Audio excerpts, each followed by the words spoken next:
하나님 아버지, 오늘도 우리를 생명 가운데 세우시고 이 자리에 모이게 하시니 감사합니다. 분주했던 마음과 복잡한 생각을 주님 앞에 내려놓고 하나님의 뜻과 음성에 귀 기울이게 하소서. 이 시간 우리 삶의 방향을 다시 바로 세우는 시간이 되게 하시고 말씀으로 우리의 마음을 비추어서 진리 앞에 정직하게 반응하게 하소서. 오늘 하루를 주님 손에 맡기며 담대하게 살아가기를 예수 그리스도의 이름으로 기도드립니다. 아멘.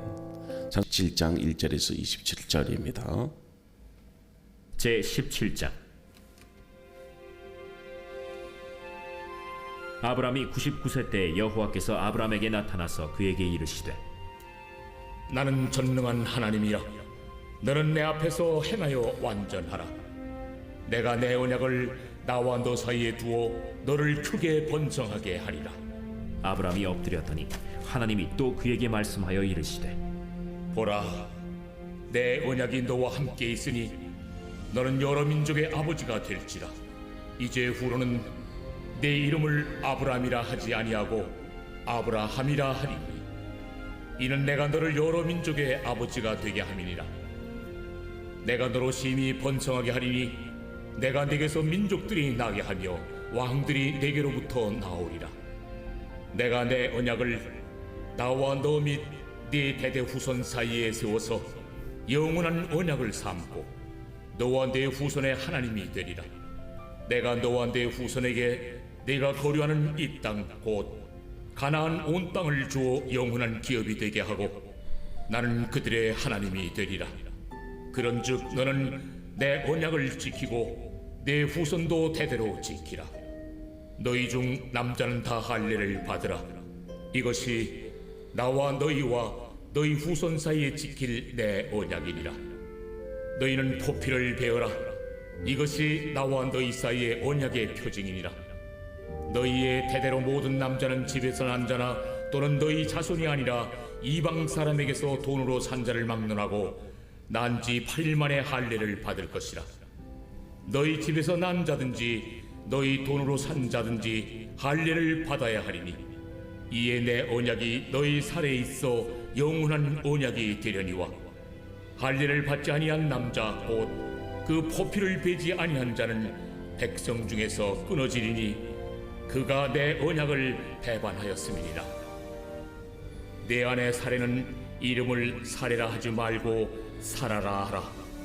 내가 그에게 복을 주어 그가 내게 아들을 낳아주게 하며 내가 그에게 복을 주어 그를 여러 민족의 어머니가 되게 하리니 민족의 여러 왕이 그에게서 나리라. 아브라함이 엎드려 웃으며 마음속으로 이르되, 100세 된 사람이 어찌 자식을 낳을까? 사라는 90세니 어찌 출산하리요? 아브라함이 이에 하나님께 아뢰되, 이스마엘이나 하나님 앞에 살기를 원하나이다. 아니라 내 아내 사라가 내게 아들을 낳으리니 너는 그 이름을 이삭이라 하라. 내가 그와 내 언약을 세우리니 그의 후손에게 영원한 언약이 되리라. 이스마엘에 대하여는 내가 네 말을 들었나니 내가 그에게 복을 주어 그를 매우 크게 생육하고 번성하게 할지라. 그가 12두영을 낳으리니 내가 그를 큰 나라가 되게 하려니와 내 언약은 내가 내년 이 시기에 사라가 내게 낳을 이삭과 세우리라. 하나님이 아브라함과 말씀을 마치시고 그를 떠나 올라가셨더라. 이에 아브라함이 하나님이 자기에게 말씀하신 대로 이날에 그 아들 이스마엘과 집에서 태어난 모든 자와 돈으로 산 모든 자 곧 아브라함의 집사람 중 모든 남자를 데려다가 그 포피를 베었으니 아브라함이 그의 포피를 벤 때는 99세였고 그의 아들 이스마엘이 그의 포피를 벤 때는 13세였더라. 그날에 아브라함과 그 아들 이스마엘이 할례를 받았고 그 집의 모든 남자 곧 집에서 태어난 자와 돈으로 이방 사람에게서 사온 자가 다 그와 함께 할례를 받았더라. 아멘. 하나님은요, 사람의 나이를 세지 않으시고 약속의 시간을 세시는 분으로 오늘 우리에게 말씀하고 계셔요. 우리는 하루를 살아가면서 이미 지나간 실패와 아직 오지 않는 그 불안 사이에 이 마음을 소모하지만 이 순간만큼은 모든 무게를 내려놓고 삶의 중심을 다시 정렬할 수 있는 시간이에요. 보이지 않는 곳에서 하나님은 우리의 생각과 방향을 조용히 다듬으시며 또 환경이 그대로인다 할지라도 우리의 시선은 새로워질 수 있음을 보여줍니다. 오늘 우리가 묵상한 이 창세기 17장은 인간의 가능성이 완전히 끝나버린 그 지점에서 하나님이 말씀하셔요. 자, 아브라함은 99, 또 사레는 89. 자연의 그 시간은 이미 멈춘 듯 보이지요. 근데 하나님의 시간은 이제 시작이 됩니다. 그래서 오늘 본문 1절에도 보면 나는 전능한 하나님이라. 너는 내 앞에서 행하여 완전하라. 이렇게 말씀하십니다. 이 말씀은 과거를 평가하는 선언이 아닌 미래를 창조하는 그 부르심을 말해요. 하나님은 이 아브라함의 실패와 또 연약함을 계산하지 않으시고 약속이 이루어질 그 방향을 보십니다.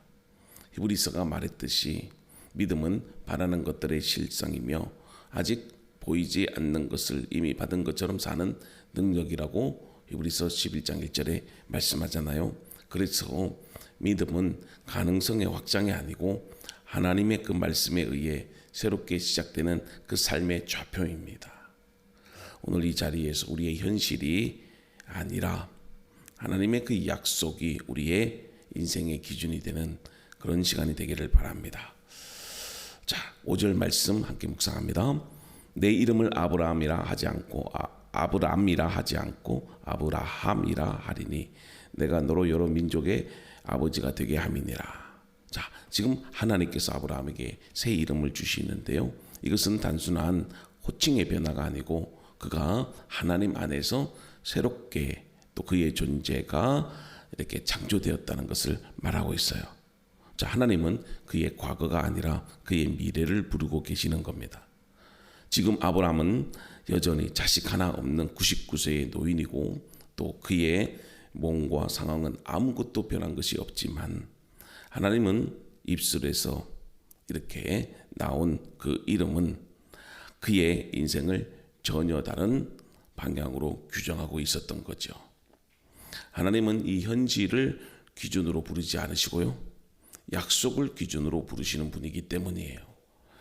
자, 여기서 아브람이라는 그 이름은 높은 아버지 이런 뜻이 있었지만 그것은 이미 하나 없는 그의 현실과 어울리지 않는 이름이었어요. 그런데 하나님은 그 이름마저 넘어서는 아브라함, 곧 여러 민족의 아버지라는 이름을 주십니다. 이것은 어떤 희망적인 그런 별칭이 아니고 별명이 아니고 하나님의 선언이었어요. 하나님은 이 아브라함이 될 가능성을 말씀하신 것이 아니라 이미 그렇게 부르셨던 거죠. 헨리 나우엔의 말처럼 하나님은 우리가 실패와 상처로 붙인 그런 이름이 아니라 하나님이 불러주신 이름으로 우리를 부르신다는 거예요. 사람들은 이 아브라함을 현실로 평가했지만 하나님은 약속으로 그를 정의하신 겁니다. 그래서 믿음이란 결국 자기 인식의 변화를 말해요.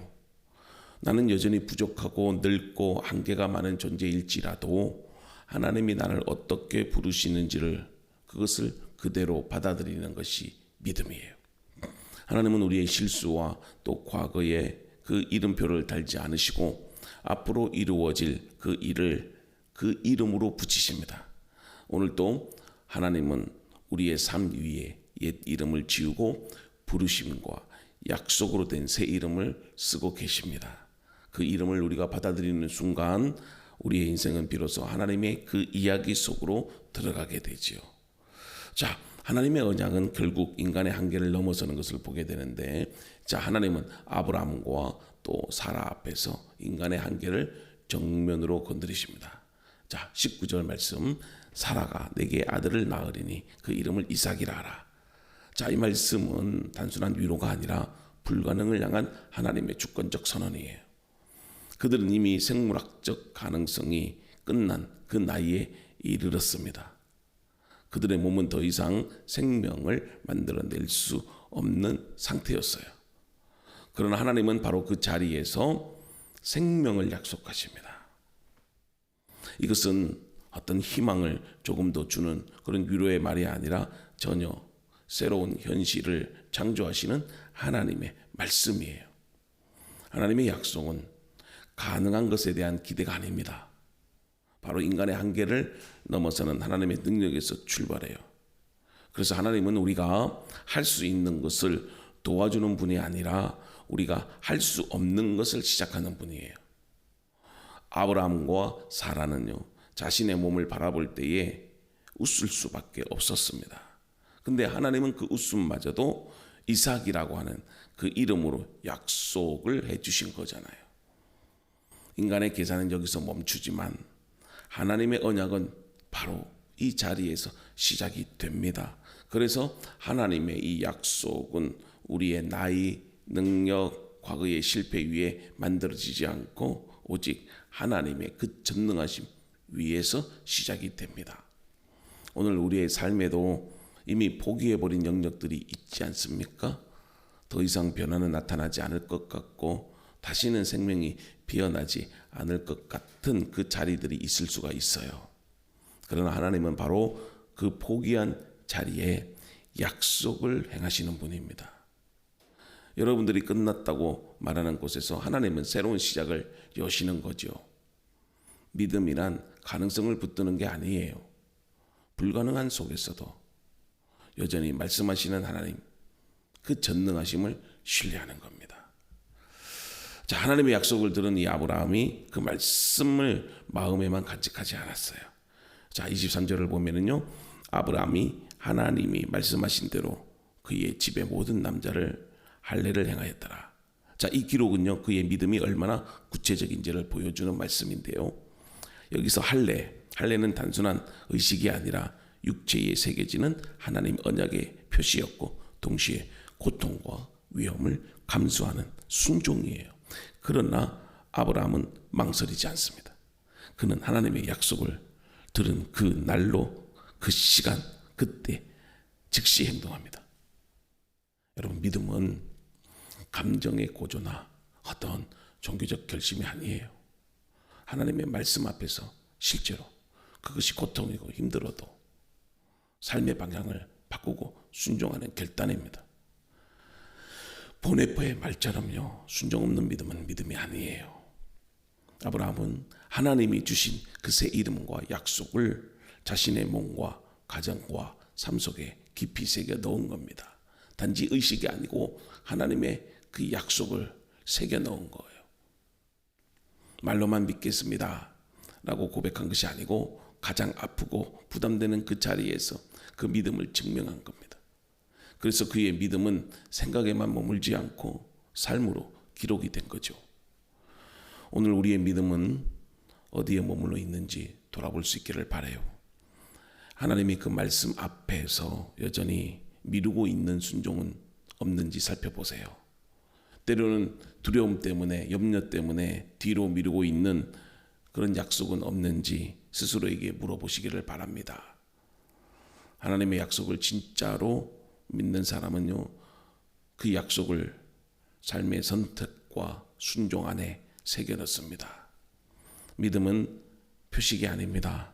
순종으로 드러나는 삶의 방향이에요. 오늘도 우리가 힘든 하나님의 약속이란다 할지라도 믿음으로 순종하며 살아가는 하루가 되기를 바라요. 아브라함은 이제 그날 이후에도 여전히 99세의 늙은 사람이었고 그의 몸과 현실은 아무것도 달라진 것이 없었어요.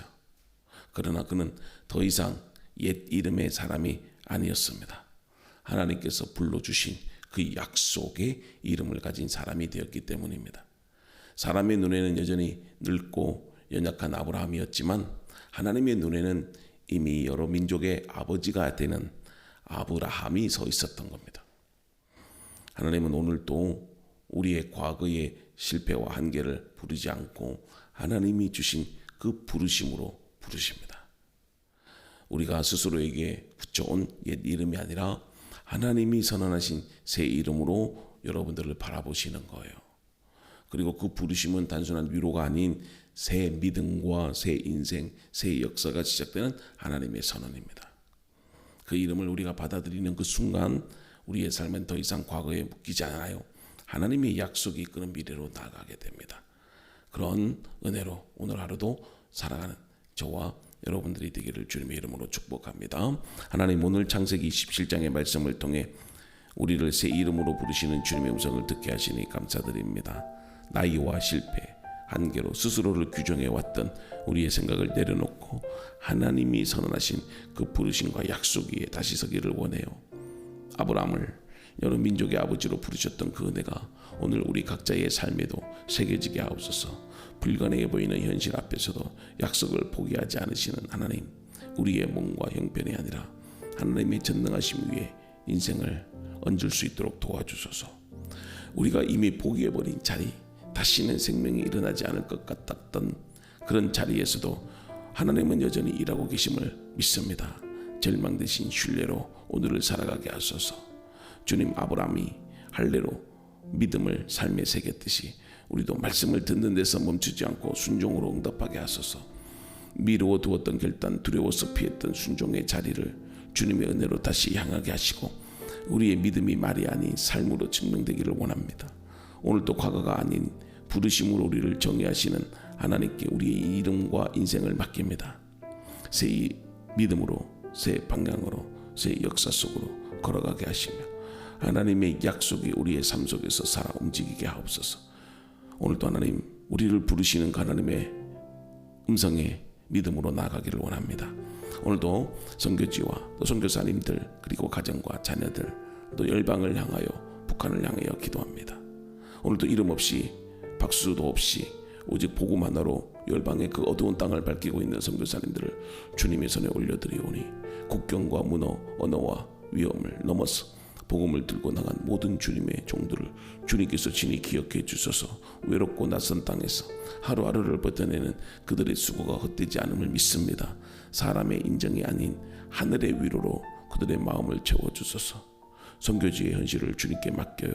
가난과 질병, 폭력과 우상숭배, 정치적 억압과 종교적 박해 속에 있는 수많은 민족과 도시들을 주님의 긍휼로 덮어주소서. 복음을 전할 때 사람들의 마음이 다치지 않게 하시고 언어와 문화의 장벽이 무너지지 않게 하시며 복음의 씨앗이 뿌려질 때 성령께서 직접 그들의 심령을 열어주소서. 작은 만남 하나, 짧은 대화 하나, 눈물로 드리는 기도 하나가 그 땅의 역사를 바꾸는 시작이 되게 하시고 선교사님들의 가정을 특별히 지켜주소서. 부부 사이에 낙심과 오해가 쌓이지 않게 하시고 서로를 붙들어주는 동력자가 되기를 원합니다. 외로움과 문화적 고립 속에서도 사랑과 신뢰가 흔들리지 않게 하시며 사역의 무게가 가정을 짓누르지 않도록 주님의 평강으로 덮어주소서. 선교사님의 집이 쉼과 회복의 장소가 되게 하시고 그 가정이 선교지의 등불이 되게 도와주소서. 선교사님들의 자녀들을 주님의 손으로 안아주시기를 원합니다. 잦은 이동과 낯선 언어, 친구와의 이별, 정체성의 혼란 속에서도 상처받지 않게 하시고 하나님 안에서 자신이 얼마나 귀한 존재인지를 알게 하옵소서. 외로움과 두려움 대신에 부르심과 자긍심으로 자라게 하시고 부모의 사역 때문에 억지로 희생하는 아이들이 아니라 하나님의 큰 이야기에 동참하는 기쁨을 누리게 하옵소서. 북녘 땅과 북한 선교를 주님께 맡깁니다. 닫힌 문과 감시와 두려움 속에 갇혀있는 북한 땅에 복음의 빛을 비춰주옵소서. 굶주림과 억압 속에서 신음하는 백성들을 긍휼로 덮어주시되 비밀리에 믿음을 지키는 성도들에게 담대함과 보호를 더하여 주옵소서. 모든 복음의 씨앗 하나하나가 북한 땅의 심령을 깨우는 불씨가 되고 또 모든 선교 현장을 주님의 주권 아래에 묶어두시고 사람이 할 수 없는 그 일을 하나님께서 시작하시고 끝까지 이루시는 분임을 믿습니다. 열방과 북한 땅의 복음의 문을 여시고 선교사님들의 그 가정 그리고 그 자녀들을 주님 손 안에 안전하게 지켜주시옵소서. 또 탈북자들을 기억하시고 한국 땅에 정착하면서 너무나도 힘들고 어렵지 않도록 주님의 위로가 있기를 원합니다. 그들이 하나님 이제 북한 선교에 또 천명이 되게 하시고 앞으로 하나님의 비전과 꿈을 이루어 나갈 수 있도록 온 땅 열방이 지금 전쟁의 공포로 그리고 내전으로 또 하나님 아버지 고통받고 많은 백성들이 죽어갑니다. 그들의 울부짖음이 하나님 우리의 기도 소리가 되게 하시고 오늘도 하나님 그들을 위하여 중보하는 마음으로 기도합니다. 무관심하지 않게 하소서.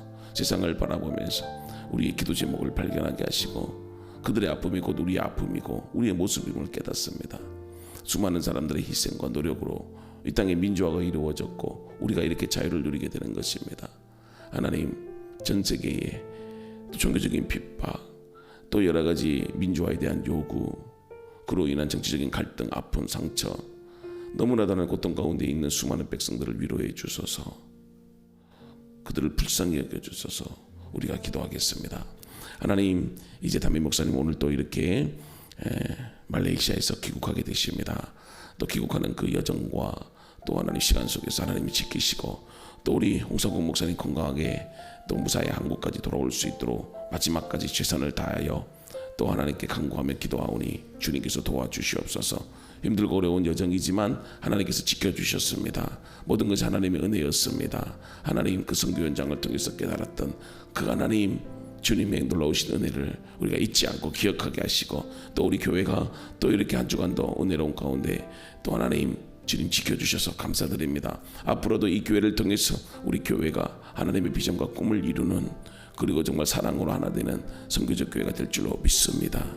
삶의 현장 하나하나 하나님 아버지 가정 자녀 주님께서 함께 주시옵소서. 우리 백춘자 성도님도 발목 무릎 발가락 그리고 우춘희 성도 또 교통사고 이후에 회복 하나님께서 깨끗하게 또 나을 수 있도록 인도하시고 그리고 우리 오은경 집사님도 힘들고 어려운 시간 속에서도 잘 견디며 우리 호인이도 주 안에서 정말 하나님 그 고통의 시간 아픔의 시간들을 이겨나갈 줄로 믿습니다. 그리고 염선미 권사님 친정 어머님도 깨끗하게 회복될 수 있도록 도우시고 우리 김관용 집사님 그리고 하나님 또 송지인 믿음의 아들 악길 그리고 최인숙 집사님과 아들 이윤호 또 하나님 이명란 사모님 그리고 미국에서 이민생활하면서도 정말 하나님의 건강과 그리고 여러 가지 삶의 어려운 문제 또 자녀들의 진로 문제를 놓고 기도할 때에 하나님께서 이제 응답하시고 또 하나님 새로운 역사를 이루어 가실 줄로 믿습니다. 힘들고 어려운 삶이라 한다 할지라도 하나님 영광 바라보며 견뎌나가게 하시고 이제 우리가 부모해야 될 전 세계에 많은 또 선교지와 그리고 영혼들 잃어버린 영혼들을 향한 하나님의 마음으로 갑니다. 이 길이 힘들고 어려울지라도 하나님 약속을 믿고 굳건히 설 수 있도록 주님께서 도와주시고 한 주를 마감하는 이 금요일에 우리 믿음의 성도들 또 하나님께 감사와 영광으로 또 마무리할 수 있도록 주님께서 도와주시옵소서. 예수님의 이름으로 감사하며 기도드립니다. 아멘. 오늘 담임 목사님 그리고 또 우리 홍성원 목사님 귀국하게 되시는데 또 건강하게 또 이렇게 안전하게 또 돌아올 수 있도록 여러분들 기도해 주시고 그리고 또 한 주를 마감하는 또 이 금요일 또 우리가 주일을 준비하며 하나님께 또 믿음으로 살아가는 삶이 될 수 있도록 우리 함께 중보하는 마음으로 기도하겠습니다. 할렐루야. 하나님께 감사드립니다. 오늘도 이렇게 함께 중보하며 기도하게 하시는 하나님 아버지 오늘도 주님 나라를 꿈꾸며 하나님 이렇게 기도합니다. 앞으로 우리 교회가 믿음의 반석 위에 든든히 서게 하시고 우리 성도들도 오직 하나님께 부름받은 존재임을 깨달아 새로운 또 사명과 비전을 이루어갈 수 있도록 축복해 주시옵소서.